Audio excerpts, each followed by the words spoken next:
Well, welcome everyone to another installment of our iSpring Solutions Leadership Series. And today we have a very appropriate topic for this series because we have Karen Hyder from Kaleidoscope Training and Consulting. And Karen is going to share with us how to actually create more engaging virtual training sessions, whether that's webinars, Google Hangouts, or what have you. So, welcome, Karen, and tell us a little bit more about your background. Hi, Gina. It's great to connect with you today. Thanks so much for inviting me. Well, as you know, my background is in training. I spent many years as a classroom training, teaching people to click and double click for the first time back in the early days of people using Windows. And then I moved into a role as an online trainer in 1999. So I was a pretty early adopter of a product called Placeware, which became Microsoft Live Meeting. And I'm sure many of you are familiar with that product. But since then, I've been working with tools like Adobe Connect and WebEx and GoToTraining, and I've been using these different tools to support other people's online events as well as my own training. So I help other people produce their webinars or their online training programs, and then I do my own train the trainer type courses as well. Which I know, like me, we've attended a lot of webinars in our time, and we've seen a lot of, let's say, not so great webinars. And now we're starting to see people finally get, okay, this is how to put on a better webinar. And so I love this topic. It's just so appropriate for all of us. And I'm going to actually look at one of these because I want to first just start out a basic one of, what are some tips for all of us to create and produce better webinars? Well, one tip I'm going to give myself is figure out where to look, because I'm looking at your image in the lower right as you talk, and I'm looking at the tools that I have available here. So I know that just my movements can be distracting to my participants, but I think one of the key things that we can do is to find ways to engage learners using the features of the software interface.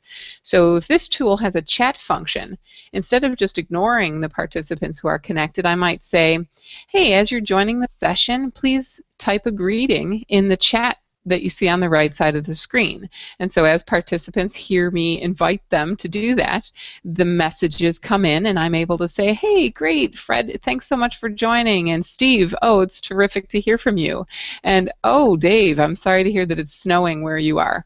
So it starts to feel a little bit more like a discussion. And once you can open up the discussion and give people an opportunity to communicate without interrupting you, because a lot of times people don't speak because they just don't want to interrupt, but you're creating that dialogue instead of making it a one direction presentation. Which I love. And we're of course we're using Google Hangouts, which has a Q&A feature. So if anyone is on the Google Plus page and you have a question or a comment, or just introduce yourself. So like Karen said, so we can give you a shout out. You can just click on that Q&A and type away. You'll see, and then it pops up on our screen here.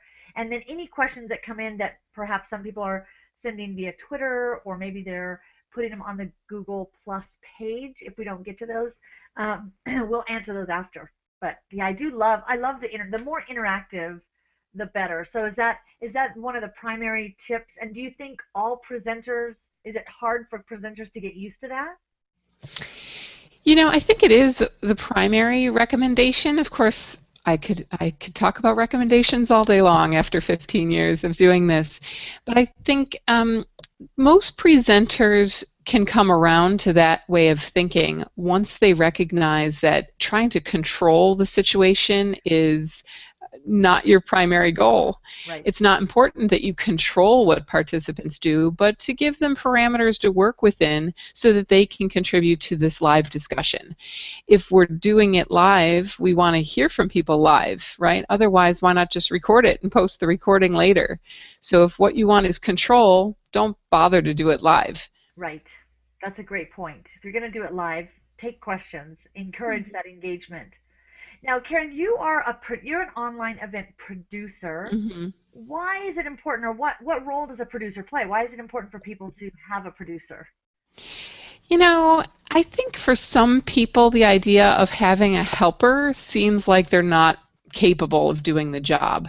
But even as a producer and a trainer myself, I know that there are times when I'm in a training class and I'm on a roll, I'm given my shtick. I got my description, my story, my step-by-step instructions. And if at that moment something happens to the technology, I have to stop what I'm doing, focus on something else, possibly try to talk over what I'm doing, which now sounds confusing and muddled. And maybe I can solve the problem in 30 seconds. Maybe it takes 5 minutes. Meanwhile, the participants are thinking, what's What's happening going here? on? You were right in the middle of explaining something and now you're off. So I find that it's really challenging to do both roles at the same time. And if no technology problems ever happened, then maybe you wouldn't need a producer. But we know that that's not realistic. Yeah, we know So, that's not true. yeah. Which is one of the questions I had down is, what do you do when things go wrong? How do you handle technology issues? I work under the assumption that everything will go wrong all the time. And that paranoia drives me to create backup methods. If I were in the military, I wouldn't go into something with just one option. I would have 3 or 4 possible solutions to solve problems that I'm very likely to encounter along the way. So what I like to do is go into something, I like to do multiple prep sessions with all the players involved so we can identify what are the likely problems and what are the reasonable solutions. This is our plan A solution, this is our plan B solution, and this is our plan C solution. Oh, that's a great one. Yeah, just being prepared. What happens when things go wrong? Because you're right, they will. Something will. Like, we've been having issues on my end with the Google Hangout this morning. For some reason, my little lower third, my name and stuff isn't showing up, and whether the video is but you just keep going and you say, okay, what is that, like yours, plan B, plan C. There's what, 26 letters that we can keep going. So having those. Well, what do you see as some of, I hate to say, what are some of the mistakes that people make doing webinars? Maybe flipping it as, what are things that we can do, some tips to create better webinar experiences? Let me answer both questions. The first one is, I think the mistake that we make is assuming it's easier than it is. I know how to use Hangouts. I know how to use Connect. I know how to use GoToWebinar. It's not that hard. I had a client one time say to me, Karen, what's the big deal? I use WebEx all the time. I just throw up slides, and then I talk over the slides, and then participants ask questions, and that's it. And my joke was, it's the throwing up part that we're trying to avoid. You can do it, but is it good? Is it engaging? Is it worth it? Is it worth it to do it live and make everybody jump through hoops to be there at a particular date and time, sometimes in the middle of the night for them? So if you're going to do it well. And the mistake we make is assuming that the best solution is just throwing up slides and talking over them. In Love that. fact, SlideShare works perfectly well for that kind of thing. Put your slides there, people can read them. We don't need to commit to a time. The other thing, or the second part of your question, was how can we do it better? And I would say be very, very realistic about what you're dealing with here. What kind of connections are the users going to be on? What kind of hardware are they using? Is it PC or Mac? Are they using a headset, or are they dialing in with the phone? How do you expect them to contribute to the discussion? Are they typing in chat? Are they communicating verbally? How do they know that? When do you communicate those details to them? And I would say redundancy is good. Send them details in the email ahead of the session. Send them details in the splash screen that comes up before the session. Give them details in a tutorial at the beginning of the session. And when you ask them a question, give them specific instructions on how to respond to the question. If you do those things, I promise you, your online events will go much better. That's, yeah, again, being more prepared all the way around and helping that. Equipment wise, do you find that there's certain pieces of equipment that you should have when you're doing webinars? As a rule of thumb, I always recommend that you use a wired internet connection, but I have to admit, because I live out in cow country here in New York State, a wired connection is not an option for me in my home office where I am most days. I've been running on a 4G connection for a while, and while it has moments of inconsistency, those moments are equal to my wired connection when I go to a rented space in town where I sometimes go when I really, really need the best possible connection. That's interesting. Yeah, but you're right now. We've got video and audio streaming, and you're on. You said 3G or 4G? 4G, yeah, I mean, I just paid my Verizon bill. I'm happy to have 4G out here in the wilderness. Yeah, thank goodness. But And hardware-wise, then you run. Oh, I just go wanted to ahead. mention about like Macs and PCs. We'll run into little funny things like in Adobe Connect, onboard mics in Mac computers tend to take priority and they do not change over to headset no matter how many times we try to change it. So it's like, I don't know why that is. I just work around it. That is interesting because I always have a mic or a headset handy. I use a Mac, which tends to not have the same issues as far as feedback. But if there's echo in a line when there's more than one person on a hangout or during a webinar, sometimes you'll have echo or feedback, and I always say just have an earbud or headset handy. Yeah. Yours looks like a And really nice one. Which one? What are you using? it's a Plantronics. It's kind of old, actually, Okay. but I tend to go for the very heavy over the ears for the noise canceling on my side, so I'm not distracted by things around me. But I think anything around the $30 to $40 mark is good. In fact, I saw an e-learning guild event a couple of months ago where the presenter was saying sometimes a higher quality headset gives worse results because it doesn't reconcile with the software very well. So you end up having, like gain problems. Right. Oh, that's interesting. It is Yeah, interesting. I know you're always looking for, and some people think you need real expensive equipment. It's not necessarily that it has to be expensive equipment.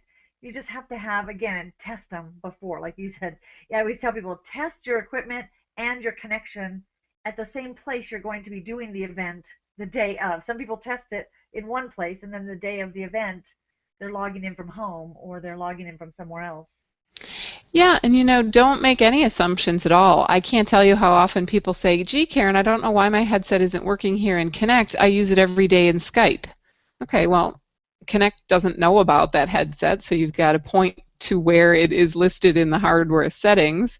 Right. It has nothing to do with Skype.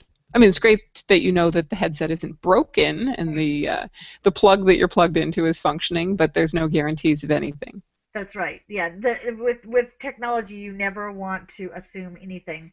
Well, here's a great question that someone else had asked too. And then, how do you get participants to participate? I know earlier you said just asking them to, but sometimes during a webinar, people are multitasking. And what are some of your tips for getting participants to participate? I have a really strong one that for some people seems a little obnoxious, maybe, but I find it's really helpful. Right? Will you agree to participate? Yes, no, maybe. Or maybe make it funnier, like, of course, yes. Or Mhm. I'm not so sure because I'm multitasking, or maybe I have other things distracting me right now. So I know where I stand with people. If they're not paying attention, fine. I won't expect a lot of feedback in chat. But if they told me at the beginning that they were going to agree to participate, then I can use that later on and say, remember earlier when I asked you to agree and you said you would? Here's your chance. Here's your chance. And I know some webinar tools have features that show you the engagement level. Are there any that are kind of preferred by you? I find those controllers to be not accurate because if you're in another screen or you have Word open where you're taking notes, it gives me false information. Oh, The only information I trust is what I'm seeing in chat, how people are responding to polls, and whether or not people are using green check mark or red X kind of features. right. So that's the technique I use, and it's pretty powerful. Okay, so I have a question. I feel like when people are speaking at a live event, they use one voice, and when they get on a webinar to present, it tends to be that they go into a reading mode. As a presenter, what tips do you have? Because I always tell people to picture that you're talking to a little person in your camera, but how do you prevent that?